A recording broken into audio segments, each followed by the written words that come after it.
So I guess what we wanted to do here at the end is open it up for any other comments or thoughts, questions that you have that you want to make sure you get answered before you leave. Like we've said, conversation will and can continue.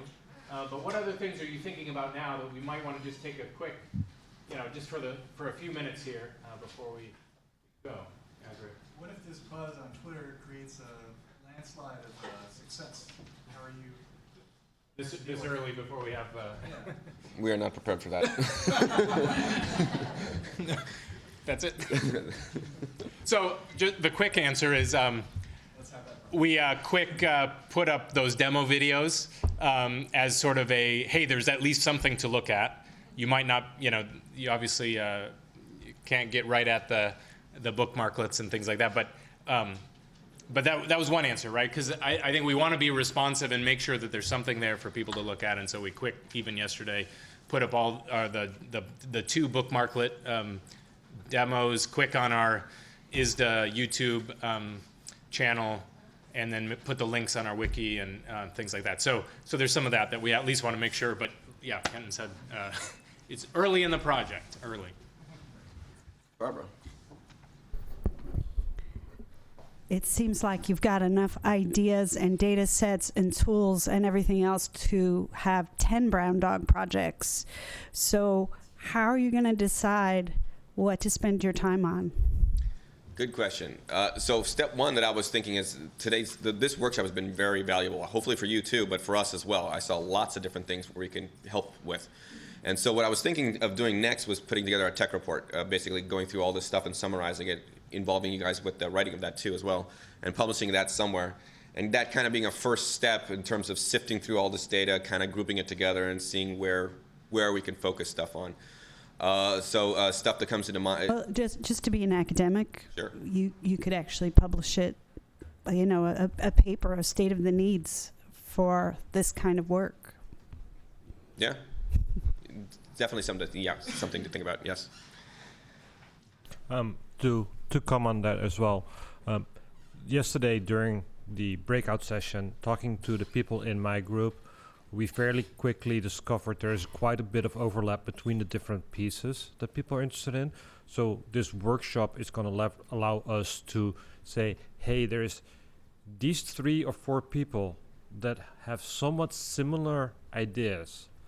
And my joke has been that Mike is going to pay for this, but basically he is going to say he needs a particular piece of software, but having these other 3 or 4 use cases sitting right next to it allows us to think with that in mind, to generalize it a little bit more than just Mike's use case and go, hey, this will fit those people as well. So this workshop for us allowed us to see more use cases and say, let's work on those use cases at the same time and just generalize our software just one little bit more to fit those people as well. So I think we can help in that sense. Yeah, Barbara. Just to follow up along those lines, one of the things that we've been talking about in our use case for a while, and I'm not even sure it made it into the slides, which was kind of an oversight, and I heard some threads of it around and just wanted to see the idea of being able to identify features on a landscape using a combination of LiDAR, aerial photography, Google Streetscape. In our project, we need to know where's the green features and what kind of green features are there. But I also heard other people looking for other things on the landscape. Out of Neon was looking for trees, which we need also. I think I heard something maybe from the ISGS. David mentioned some afterwards, about. Interested.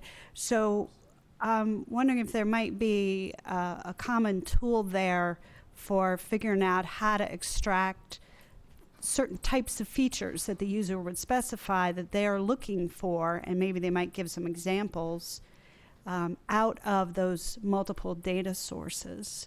Possibly. And I was just curious to throw that out to the larger group to see if there were other people interested in that besides the ones that I heard in the talk. Ruth? Just to follow up on that, I wonder whether there's any way to develop a tool that allows for interactive annotation, such that one can actually train some kind of software as the annotator, as the expert annotator, to distinguish those features. So there's the capacity not to reinvent that tool every time, but to have a tool that's versatile enough to allow for a training routine that is actually delivered to an end user. So that would sort of accommodate a lot of the issues that I think we all have different features that we're looking for in different settings. And it would allow for that level of versatility, which is quite a versatile tool, but certainly that expert annotation piece is going to be hugely important in terms of the data that comes out the other end. Yeah, along those lines, I know at the GeoSurvey we do have Dr. Lumen has been working on a tool like that for sinkhole detection with LiDAR data. So there's some work here on campus going along those lines.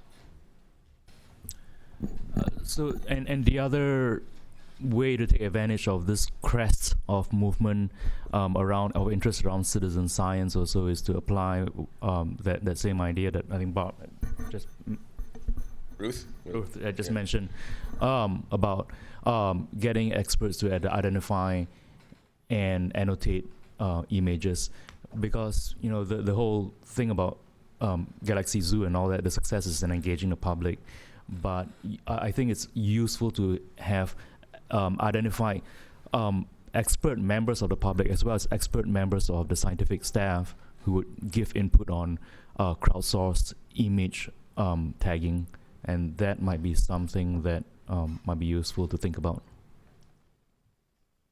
Okay. David?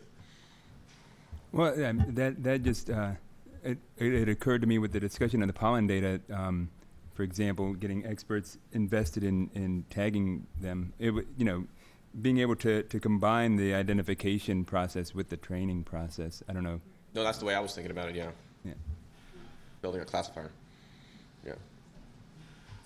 I mean, we have some of that framework already. Yeah. No, So and I've seen these things. Yes. Yeah, so that's exactly that's exactly the infrastructure behind the image search database, right? So that has context-based retrieval. So some of the, I mean, I didn't have time to discuss it in 5 minutes, but behind some of the machine learning workflow is obviously that expert annotation, right? So you can have, I mean, I'm interested in both supervised and unsupervised learning methods. I think there's a time and place for both. So supervised with that expert learning, expert annotation is important, but there are cases sometimes where unsupervised clustering can be important. And I think also in some of the image database we're working, the framework would be nice where, it's a database that becomes more intelligent with more use, right? So the expert annotations that go in actually help train future searches. So, I mean, help with that is obviously would be great.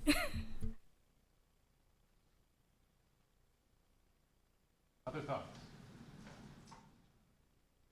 Basically, I think that's it. So this was a very good workshop for us. Hopefully it was for you too as well. We'll keep in touch. This is just the beginning for us. Thanks for coming, guys. Thanks.